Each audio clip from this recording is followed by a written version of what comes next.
أعوذ بالله من الشيطان الرجيم. بسم الله الرحمن الرحيم. ثم بعثناهم لنعلم أي الحزبين أحصى لما لبثوا أمدا نحن نقص عليك نبأهم بالحق إنهم فتية آمنوا بربهم وزدناهم هدى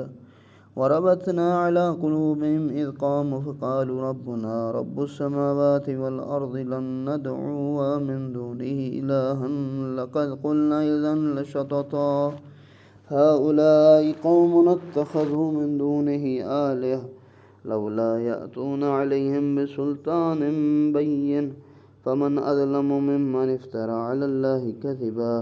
وإذ اعتزلتموهم وما يعبدون إلا الله فأووا إلى الكهف ينشر لكم ربكم من رحمته ويهيي لكم من أمركم مرفقا وترى الشمس إذا طلعت تزاور عن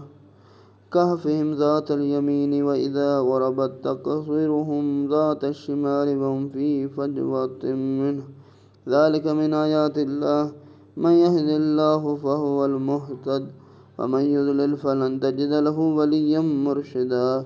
واحتسبهم إيقاظا وهم رقود ونقلبهم ذات اليمين وذات الشمال وقلبهم باسط ذراعيه وكذلك بعثناهم وإن لم اطلعت عليهم لوليت منهم فرارا ولملئت لبثنا يوما أو بعض يوم قالوا ربكم أعلم بما لبثتم فابعثوا أحدكم بورقكم هذه إلى المدينة فلينظر أيها الأزكى طعاما فليأتكم برزق منه وليتلطف ولا يشعرن بكم أحدا إنهم إن يظهروا عليكم يرجموكم أو يعيدكم في ملتهم ولن تفلحوا إذا أبدا وكذلك عثرنا عليهم ليعلموا أن وعد الله حق وأن الساعة لا ريب فيها إذ يتنازعون بينهم أمرهم فقالوا ابنوا عليهم بنيانا ربهم أعلم بهم قال الذين غلبوا على أمرهم لنتخذن عليهم مسجدا سيقولون ثلاثة رابعهم كلبهم ويقولون خمسة سادسهم كلبهم رجما بالغيب ويقولون سبعة وثامنهم كلبهم قل ربي يعلم بعدتهم ما يعلمهم إلا قليل فلا تمار فيهم إلا امرئا ظاهر ولا تستفت فيهم منهم أحدا. ذات پروردگار ارشاد فرما رہا ہے پھر ہم نے انہیں اٹھایا تاکہ ہم دیکھ لیں کہ ان دو جماعتوں میں سے کون ان کی مدت قیام کا بہتر شمار کرتی. ہم آپ کو ان کا حقیقی واقعہ سناتے ہیں. وہ کئی جوان تھے جو اپنے رب پر ایمان لے آئے تھے اور ہم نے انہیں مزید ہدایت دی اور وہ جب اٹھ کھڑے ہوئے تو ہم نے ان کے دلوں کو مضبوط کیا. پھر انہوں نے کہا ہمارا رب تو وہ ہے جو آسمان اور زمین کا رب ہے, ہم اس کے سوا کسی اور معبود کو ہرگز نہیں پکاریں گے. اگر ہم ایسا کریں تو ہماری یہ بالکل نامعقول بات ہے. ہماری اس قوم نے تو اللہ کے سوا اوروں کو معبود بنایا, یہ ان کے معبود ہونے پر کوئی واضح دلیل کیوں نہیں لاتے؟ پس اللہ پر جھوٹ بہتان باندھنے والوں میں سے بڑھ کر ظالم کون ہو سکتا ہے؟ اور جب تم نے مشرکین اور اللہ کے سوا ان کے معبودوں سے کنارہ کشی کی تو غار میں چل کر پناہ لو, تمہارا رب تمہارے لیے اپنی رحمت پھیلا دے گا اور تمہارے معاملات میں تمہارے لیے آسانی فراہم کرے گا. اور آپ دیکھتے ہیں کہ جب سورج طلوع ہوتا ہے تو ان کے غار سے داہنی طرف سے مٹ جاتا ہے اور پھر جب غروب ہوتا ہے تو ان کے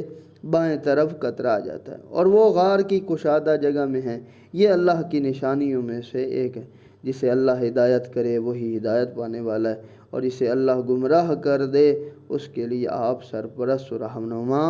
نہ پائیں گے. فرمایا کہ یہ وہ ذات پروردگار جو بندہ گناہوں پہ گناہ کرتا جاتا ہے, اللہ سے دور ہوتا ہے, پھر اللہ بھی اسے اس کے حال پر چھوڑ دیتا ہے. آپ خیال کریں گے اے رسول یہ بیدار حالانکہ وہ سو رہے, ہم انہیں دائیں اور بائیں کروٹ بدلاتے رہتے. ان کا کتا غار کے دہانے پر دونوں ٹانگیں پھیلائے ہوئے, اگر آپ انہیں جھانک کر دیکھیں تو ان سے ضرر ضرور الٹے پاؤں بھاگ نکلیں اور ان کے دہشت آپ کو گھیر لے گی۔ یہ وہ افراد تھے جنہوں نے اس زمانے کے اندر ایمان کی رونق ان کے دل میں بیدار ہوئی، اور وہ لوگ زمانے کے فرعون کے سامنے کھڑے ہوئے۔ ان کے ساتھ ایک کتا بھی شامل تھا جو ان کو غار کے باہر کھڑا تھا، اور اسی انداز سے ہم نے انہیں بیدار کیا تاکہ یہ آپس میں پوچھ گچھ کر لیں، کیونکہ اس زمانے میں ایک بڑا ہی مسئلہ چل رہا تھا۔ جس زمانے میں کا یہ واقعہ ہے کہ انسان جب مر جاتا ہے پھر کیسے زندہ ہوگا، کیسے یہ بوسیدہ ہڈیاں، یہ گوشت جب ختم ہو جائیں گے، زمین بوس ہو جائیں گے، بالکل ان کا کوئی بھی نشان نہیں باقی بچے گا، پھر اللہ کیسے زندہ کرے گا ان کو؟ تو ذات پروردگار نے اس زمانے کے افرادوں کے لیے یہ واقعہ ہے۔ اور پھر فرمایا کہ چنانچہ ان میں سے ایک نے پوچھا تم لوگ یہاں کتنی دیر رہے ہو؟ تو انہوں نے کہا ایک دن یا اس سے بھی کم۔ تو انہوں نے کہا تمہارا رب بہتر جانتے ہو تم کتنی مدت رہے ہو، بس تم اپنے میں سے ایک کو اپنے اس سکے کے ساتھ، یعنی جو ان کے پاس پیسے تھے، شہر بھیجو، وہ دیکھے کہ کون سا کھانا سب سے ستھرا ہے، پھر وہاں سے کچھ کھانا لے آئے، اور اسے چاہیے کہ وہ ہوشیاری سے جائے، کسی کو تمہاری خبر نہ ہونے دے۔ وہ کیونکہ سکہ اس زمانے کا جو تھا بہت قدیمی ہو چکا تھا، اور جس کی وجہ سے وہ گیا اور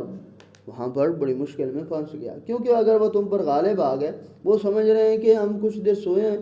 اور ہم پکڑے جائیں گے، اب بھوک لگی ان کو، تو وہ بازار بھیجا تو وہ تمہیں سنسار کر دیں گے یا اپنے مذہب کی طرف پلٹائیں گے، یا اگر ایسا ہوا تو تم ہرگز فلاح نہیں پاؤ گے۔ یعنی اسے ڈرا رہے ہیں، اسے سمجھا رہے ہیں، پہلے یہ کہ دھیان رکھنا، اگر تم پکڑے گئے یا تمہیں مار ڈالیں گے یا کہیں گے ہمارے دین کی طرف پلٹ آؤ، اگر تم اس کے دین کی طرف پلٹ گئے تو کبھی کامیاب نہیں ہوگے۔ اور پھر فرمایا کہ اسی طرح ہم نے لوگوں کو ان سے باخبر کر دیا تاکہ وہ جان لیں کہ اللہ کا وعدہ سچ ہے، اور یہ کہ قیامت کے آنے میں کوئی شک نہیں ہے۔ یہ اس وقت کی بات ہے جب لوگ ان کے بارے میں جھگڑ رہے تھے، تو کچھ نے کہا ان کے غار پر عمارت بنا دو، ان کا رب ہی ان کا حال بہتر جانتے ہیں۔ جنہوں نے ان کے بارے میں غلبہ حاصل کیا وہ کہنے لگے ہم ان کے غار پر ضرور ایک مسجد بناتے ہیں۔ کچھ لوگ کہیں گے کہ وہ 3 ہیں، چوتھا ان کا کتا، کچھ کہیں گے وہ 5 ہیں، چھٹا ان کا کتا، یہ سب دیکھے بغیر اندازے لگا رہے، اور کچھ کہیں گے وہ 7 ہیں اور 8واں ان کا کتا۔ کہہ دیجئے میرا رب ان کی تعداد کو بہتر جانتے، ان کے بارے میں کم ہی لوگ جانتے، لہذا آپ ان کے بارے میں سطحی گفتگو کے علاوہ کوئی بحث نہ کریں، نہ ہی ان کے بارے میں ان میں سے کسی سے کچھ دریافت کریں۔ اور وہاں پر یہ بڑا چل رہا تھا کہ جب یہ آیا تو عیسائی یہودیوں نے یہ باتیں شروع کر دی، کوئی کہتا ہے یہ 4 ہیں، کوئی کہتا 5 ہے، اور چھٹا ہے یہ اتنا، تو رسول اللہ کو منع کیا گیا ہے، کہا کہ ان کو کہا روکو، کہ ان کو کہو کہ ایسی گفتگو نہ کرے۔ ایک سرسری کہ کچھ افراد تھے، اور بادشاہ وقت جو فرعون تھا یا جو بھی شخص تھا جو اللہ کی عبادت نہیں کرتا تھا، اس بندے نے ان کے خلاف بغاوت کی، اور یہ لوگوں نے ان کے خلاف بغاوت کی اور غار میں جا کے چھپے، اور اللہ نے پھر زندہ کیا اور پھر ان کے لیے عبرت کا سبب بنا۔ وَلَا تَقُولُنَّ لِشَيْءٍ إِنِّي فَاعِلٌ ذَلِكَ غَدًا إِلَّا أَن يَشَاءَ اللَّهُ وَاذْكُر رَّبَّكَ إِذَا نَسِيتَ وَقُلْ عَسَىٰ أَن يَهْدِيَنِ رَبِّي لِأَقْرَبَ مِنْ هَٰذَا رَشَدًا وَلَبِثُوا فِي كَهْفِهِمْ 300 سِنِينَ وَازْدَادُوا 9 قُلِ اللَّهُ أَعْلَمُ بِمَا لَبِثُوا لَهُ غَيْبُ السَّمَاوَاتِ وَالْأَرْضِ أَبْصِرْ بِهِ وَأَسْمِعْ مَا لَهُم مِّن دُونِهِ مِّن وَلِيٍّ وَلَا يُشْرِكُ فِي حُكْمِهِ أَحَدًا وَاتْلُ مَا أُوحِيَ إِلَيْكَ فِي كِتَابِ رَبِّكَ لَا مُبَدِّلَ لِكَلِمَاتِهِ وَلَن تَجِدَ مِن دُونِهِ مُلْتَحَدًا وَاصْبِرْ نَفْسَكَ مَعَ الَّذِينَ يَدْعُونَ رَبَّهُم بِالْغَدَاوَةِ وَالْعَشِيِّ يُرِيدُونَ وَجْهَهُ وَلَا تَعُدُ عَيْنَاكَ عَنْهُمْ تُرِيدُ زِينَةَ الْحَيَاةِ الدُّنْيَا وَلَا تُطِعْ مَنْ أَغْفَلْنَا قَلْبَهُ عَنْ ذِكْرِنَا وَاتَّبَعَ هَوَاهُ وَكَانَ أَمْرُهُ فُرُطًا قُلِ الْحَقُّ مِنْ رَبِّكُمْ فَمَنْ شَاءَ فَلْيُؤْمِنْ وَمَنْ شَاءَ فَلْيَكْفُرْ إِنَّا أَعْتَدْنَا لِلظَّالِمِينَ نَارًا أَحَاطَ بِهِمْ سُرَادِقُهَا وَإِنْ يَسْتَغِيثُوا يُغَاثُوا بِمَاءٍ كَالْمُهْلِ يَشْوِي الْوُجُوهَ بئس الشراب وساءت مرتفقا۔ اور پھر فرمایا کہ آپ کسی کام کے بارے میں ہرگز یہ نہ کہیں کہ میں اسے کل کروں گا، ایسا نہیں کہیں، بلکہ اللہ چاہے اور اگر آپ بھول جائیں تو آپ اپنے رب کو یاد کرو، کہہ دی امید ہے میرا رب اس سے قریب تر حقیقت کی طرف میری رہنمائی فرمائے گا، یعنی انشاءاللہ کہا کریں،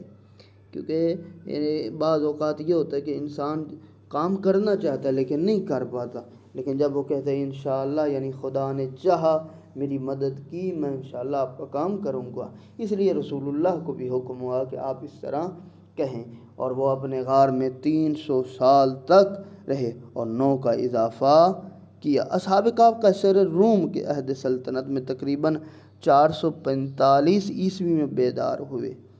اور بعض کے بقول یہ دقیانوس کا زمانہ تھا اور اس وقت یہ پیش آئی، اور خواب کی مدت 197 سال بنتی ہے، جبکہ قرآن میں 309 سال اس کے 2 جواب ہیں۔ السلسل تحقیق کے مطابق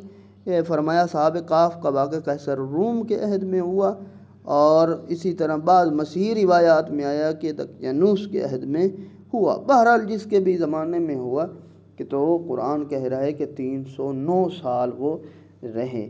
اور آپ کہہ دیجئے ان کے قیام کی مدت اللہ بہتر جانتا ہے، آسمان اور زمین کی غیبی باتیں صرف وہی جانتا ہے، وہ کیا خوب دیکھنے والا، کیا خوب سننے والا ہے، اس کے سوا کوئی بھی سرپرست نہیں، اور نہ ہی وہ کسی کو اپنی حکومت میں شریک کرتا ہے۔ اے رسول، آپ کے رب کی کتاب کے ذریعے جو کچھ آپ کی طرف وحی کی گئی ہے اسے پڑھ کر سنا دیں، کوئی اس کے کلمات کو بدلنے والا نہیں، نہ ہی آپ اس کے سوا کوئی پناہ کی جگہ پائیں گے۔ اللہ ہی آپ کا بھی محافظ ہے، اس قرآن کا، اس کی آیات کا، اس کے ہر حرف کا محافظ خود خدا ہے۔ اے رسول، اپنے آپ کو ان لوگوں کی معیت میں محدود رکھے جو صبح و شام اپنے رب کو پکارتے ہیں، اس کی خوشنودی چاہتے ہیں، اپنی نگاہ ان سے نہ پھیریں۔ کیا آپ دنیاوی زندگی کی آرائش خواہش مند ہیں تو آپ اس شخص کی اطاعت نہ کریں جس کے دل کو ہم نے اپنے ذکر سے غافل کر دیا، جو اپنی خواہشات کی پیروی کرتا ہے اور اس کا معاملہ حد سے گزرا ہوا ہے، اور کہہ دیجیے حق تمہارے رب کی طرف سے ہے، بس جو چاہے ایمان لائے اور جو چاہے کفر کرے۔ ہم نے ظالموں کے لیے یقیناً ایسی آگ تیار کر رکھی ہے جس کی کناتیں انہیں گھیرے لیے ہوئے ہیں، اور اگر وہ فریاد کریں تو ایسے پانی سے ان کی داد رسی ہوگی جو پگھلے ہوئے تانبے کی طرح ہوں گا، ان کے چہروں کو بھون ڈالے گا، بدترین مشروب اور بدترین ٹھکانہ ہے۔